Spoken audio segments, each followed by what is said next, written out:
Who cuts like that, you useless thing? My sister barked, the ladle cracking against the back of my head so hard it rattled my skull. For a second my vision flashed white. Then the TV got louder. Dad just grabbed the remote and turned up the volume, like I was background noise in his living room. My name is Riley Hanford. I'm 31. And if you think you know how this ends, stay tuned. When did they decide I was the family punching bag? I studied the knife again, chopping onions with shaking hands as one question echoed in my head. What does a daughter have to do to be treated like a human being in her own parents' house? The kitchen smelled of garlic, butter, and rosemary. I was making everyone lunch. Not because they asked nicely but because they expected it. No thanks. No respect. Just orders. Mom's favorite candle, the same vanilla pillar I always light when something inside me is about to break, flickered beside the stove. That candle is my motif. My reminder that fire can warm. Or warn. My sister leaned casually against the counter, smirking like she owned the place. Honestly, she said to Dad, I don't know why she even tries. She was always slow. Dad laughed through his nose, not loud but enough. Enough to communicate agreement. Enough to grind another layer of humiliation into my bones. I swallowed the burn rising in my throat. Fine. If they wanted a joke, if they wanted a weak one, someone to dump their tasks on like a living maid, they were about to get a show. Because the doorbell rang. Loud. Cutting through the kitchen like a warning shot. My sister smirked again. But 5 minutes later, there was a loud crash from the kitchen. And that was the exact second everything shifted. Dad's chair screeched against the hardwood when the crash echoed again. For once he came running. His shoes slid slightly on the tile and he stopped dead in the doorway when he saw what was on the floor. The knife block was smashed. Every knife scattered, not violently but deliberately. Placed on the counter. Then dropped. My sister's face instantly drained of color. She knew exactly what that meant. I wasn't playing weak anymore. Dad stared at the countertop, finally noticing what he'd never bothered to see. My laptop was open. My single black binder beside it. Bank statements. Screenshots. Proof of every transfer I'd made for this household over the last 7 years. My rent payments that covered their mortgage. My grocery runs that fed their guest. My medical bills that paid for Mom's treatments. $312,400. Dad's voice cracked. Where did you get all this? I didn't raise my voice. I didn't scream. I didn't tremble. I'm done being your unpaid maid, I said evenly. I'm done being hidden in my own parents' kitchen. I'm done cooking for people who treat me like trash. My sister opened her mouth then slowly closed it, because the next part was what terrified them. A small red envelope sat next to the binder, sealed, the notary stamp visible through the glassine window. The house, I said, tapping it once with my finger, is officially no longer in Dad's or Mom's name. Dad stumbled back one step. My sister grabbed the counter. The vanilla candle burned steady, fire warning not warming. Because I wasn't done. And the look in Dad's eyes told me that for the first time in 31 years, they realized I wasn't bluffing. Not today. My sister finally found her voice, that fake sweet tone she used whenever she was caught. Why are you being dramatic? We're family. We always help each other. I laughed quietly. That was the same sentence she said when she needed money, but never when I needed anything. Dad tried to regain control. You have no right to change property documents without consulting. I held up one hand. Actually, I had every right. The house was in Mom and Dad's joint name when Mom filed the transfer intent last year. Remember the spring form she signed before the hospital? I processed it legally before she died. Dad blinked. Slow processing, he muttered. My sister whispered, you liar. I turned the laptop toward them. Email timeline, county clerk receipts, digital stamps, Mom's signature, video confirmation, date, time. No, I said. You just assumed I was too stupid to do anything real with my life. My sister stumbled back until her hip hit the counter. Dad, do something. But he couldn't. Because he finally understood he wasn't in the legal position anymore. And one more thing, I said, sliding a second envelope toward them. This one white. Dad didn't touch it at first. Then with shaking fingers he opened it.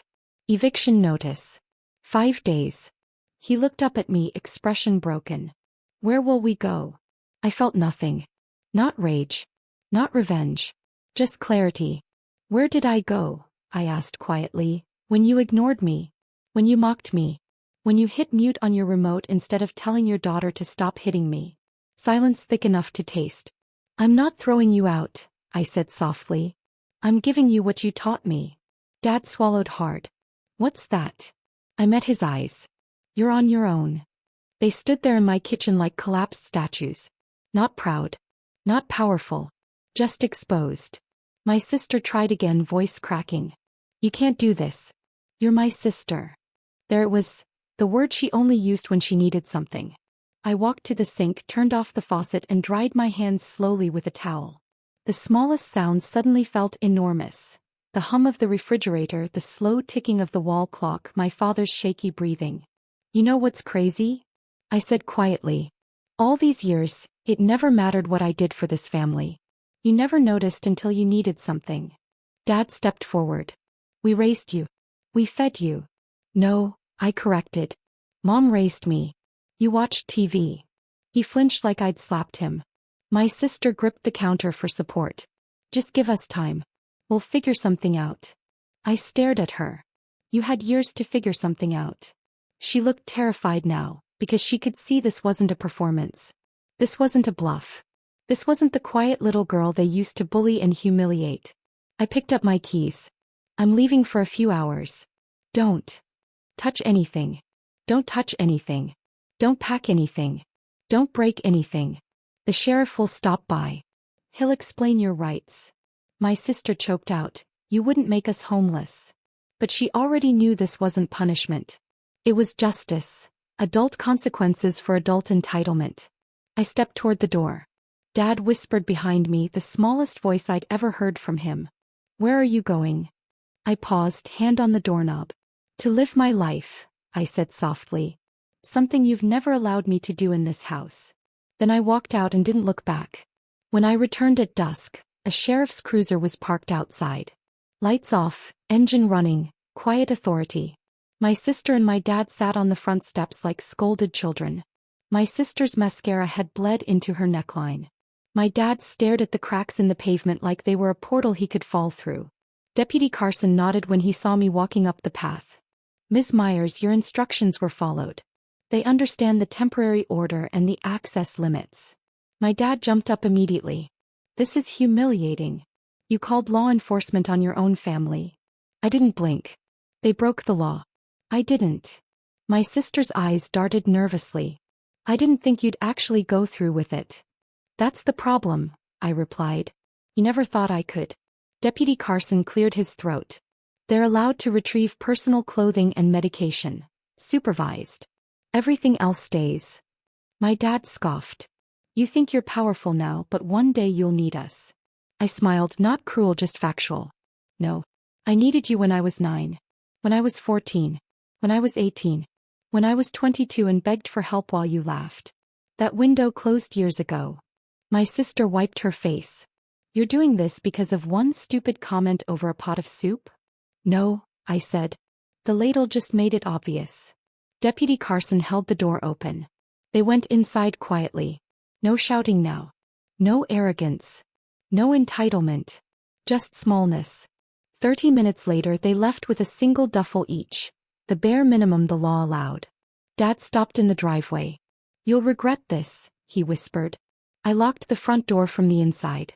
No, I whispered back through the glass. I finally stopped regretting myself.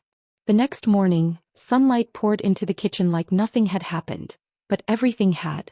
For the first time in my own house, there was no tension in the air. Just stillness. Just mine. I made coffee slowly, grounding myself in the silence. Then a knock. Not pounding. Not rage. A small, sharp tap. Through the glass of the front door I saw my dad, alone this time. He held a paper bag from the same bakery I used to beg him to stop at when I was a kid. The one he only ever stopped at when she wanted something. I opened the door halfway. He didn't step inside. He held the bag out awkwardly. Your favorite cinnamon twist, he murmured. Still warm. It took everything in me not to laugh because the gesture wasn't love. It was negotiation. Lindsay needs a second chance, he whispered. Your sister's been through a lot. There was the script. Protect the golden child. He waited for me to soften like all the other times. I didn't. Do you know what I realized last night? I said quietly. The only time you come toward me is when you want something from me. He blinked. Maybe he knew. Maybe he'd always known. You can leave the bakery bag on the bench, I said. But this conversation ends here. He swallowed hard. That hurt him more than slamming the door ever could. He placed the bag down slowly like it was an offering. Then he stepped back and whispered, barely audible. I don't know how to be your dad. I nodded once. Then don't ask me to be your savings account. I closed the door. Soft. Final. Through the glass he didn't move. I thought that was the end of it. It wasn't. By noon my phone started vibrating nonstop. Not calls but bank notifications. Attempted transfers. Attempted logins. 3 declined card charges. They were testing every possible angle. My sister tried Apple Pay first. Then Venmo. Then she tried logging into my old joint savings account from 6 years ago. The one I'd forgotten even existed. She must have had the password written down somewhere. She didn't realize I had already frozen everything last night. Then an email hit my inbox, forwarded through the mortgage portal. They'd submitted a request to access my home equity. That was the moment I actually sat down. Heart steady. Not scared, just stunned by how bottomless their entitlement was. 5 minutes later Ethan, my attorney, FaceTimed me. He didn't even say hello. He said one sentence. Tell me their full legal names. Every one of them. I listed them calmly. No shaking. No hesitation. Dad. Lindsay. Brian. Ethan typed while I spoke. And the officer who responded yesterday? He asked. Deputy Carson, I said. Ethan nodded once. Tight, controlled. Perfect. We'll attach his incident report. There was no emotion in his voice. Just clean legal steel.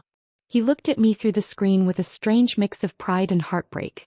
Liv, this is going to fast-track consequences they can't undo. I leaned back in my chair. I know. I looked around my kitchen. Warm light, clean counters. A space that didn't feel like a battlefield anymore but like a home. And I said it out loud, finally hearing it. I'm not punishing them. I'm removing access. Ethan exhaled, relief and approval blending together. Good, he said. Because the paperwork we're filing next is going to make yesterday look like a polite warning. The hearing was set for 9 a.m. I arrived at 8:42, calm, hair tied low, navy blazer, no theatrics. My sister, dad and brother were already there, whisper fighting in the hallway like anxious teenagers caught cheating on an exam. They froze when they saw me. My sister's lip curled. You're really doing this to your family? I tilted my head, not cruel, just observant. You did that part yourselves. Inside, the administrative judge flipped through the case file. Thick now with screenshots, statements, bank logs, call logs, Deputy Carson's report. It was all so ordinary on paper. No screaming. No melodrama. Just actions, and then consequences. The judge looked at my sister. Attempted unauthorized withdrawals are a serious matter. You accessed accounts that were not legally yours. You attempted to open credit under her name. That is fraud. My sister swallowed so hard her shoulders jerked. Dad tried to jump in. We're family. This is a misunderstanding. She's overreacting. The judge raised a hand. Sir, family relationships are irrelevant to financial crime. That sentence, that single sentence, felt like 10 years of therapy landing in one moment.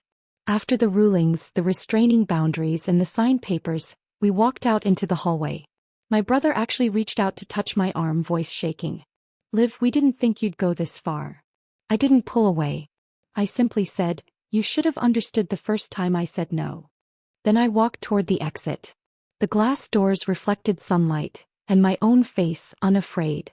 Outside, Ethan leaned against his car, sunglasses hooked on his shirt, holding 2 coffees. I'm guessing it's done? He asked. I nodded. It's done. We sat in the car for a moment, engine quiet. Ethan reached over and tapped the folder in my lap. The signed final orders. This isn't revenge, he said softly. This is self-ownership. For the first time in my life I believed him completely. I texted my daughter one sentence. You will never inherit what hurt me.